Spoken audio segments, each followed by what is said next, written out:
Hey guys, um, Champagne Henry here.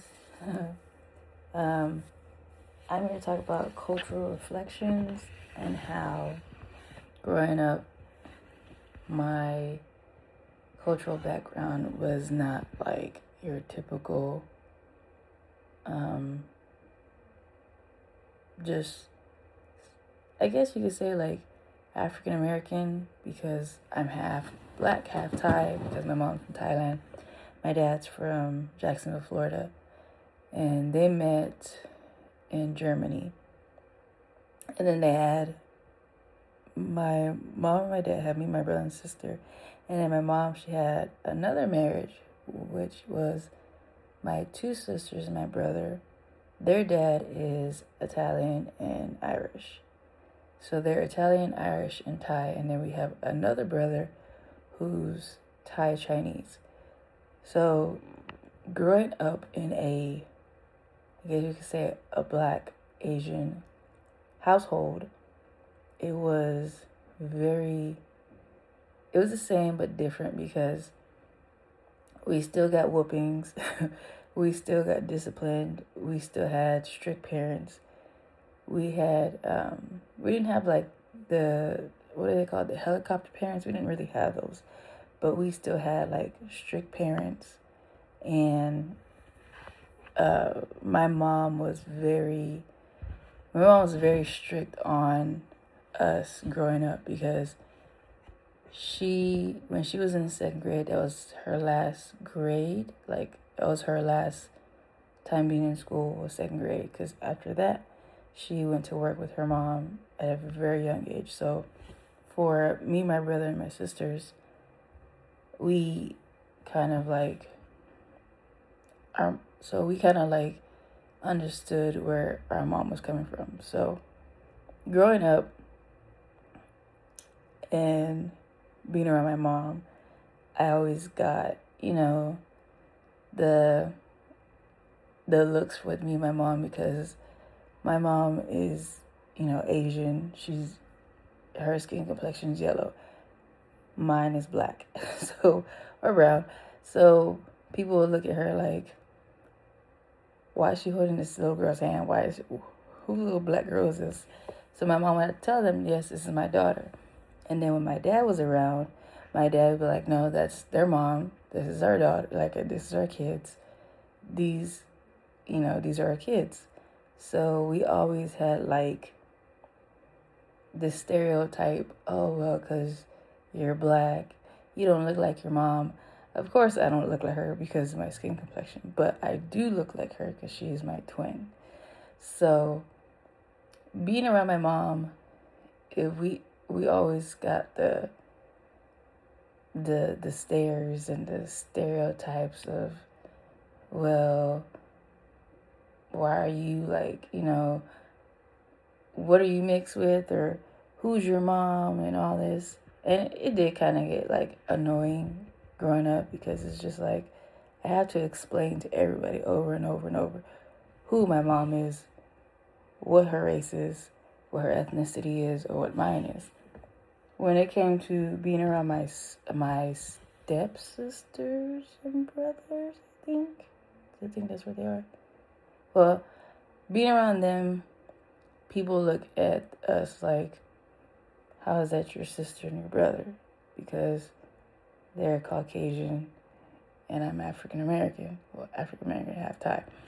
And we always got the looks also because it's well, how did your parents, and like, how did your parents know each other, and what, like, it gets very challenging sometimes because all you see is nothing but, black.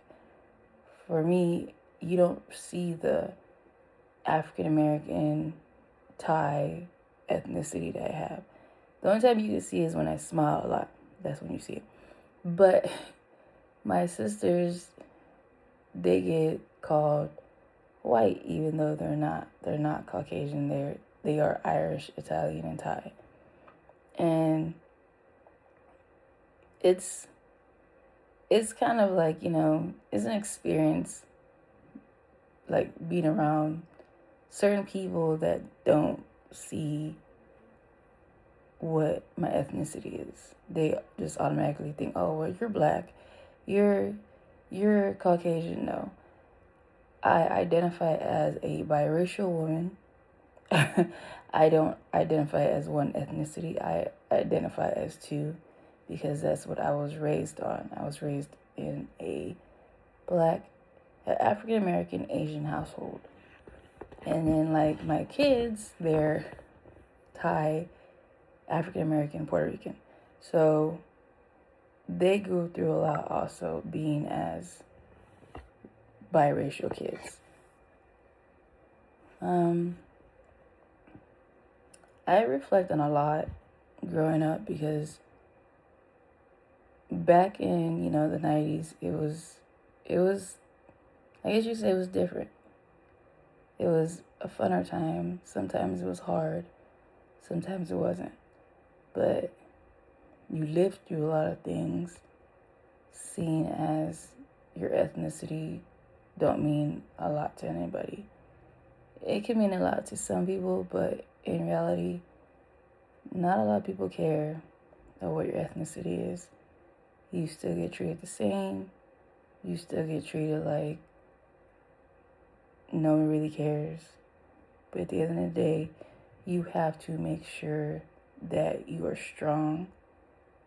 You have power for yourself, and you know that this is something that you were raised on. This is something you were born in, and you have to let your own kids know. And I try to get my kids to understand, like, you're not the same skin complexion as mommy. You might have some of your dad's skin complexion, but you have more of your grandma's skin complexion.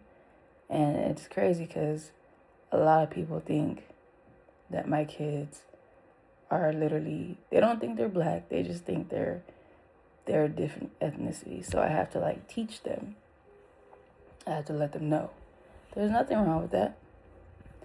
You let people know that you love yourself. You let people know that your ethnicity is your ethnicity, and your cultural background is your cultural background, nobody else's. But the way how I see things is, we all live in a world where cultural background is a must. It really is. And I believe that hopefully one day we can all live together in peace and have good, a good cultural reflection on who we really are.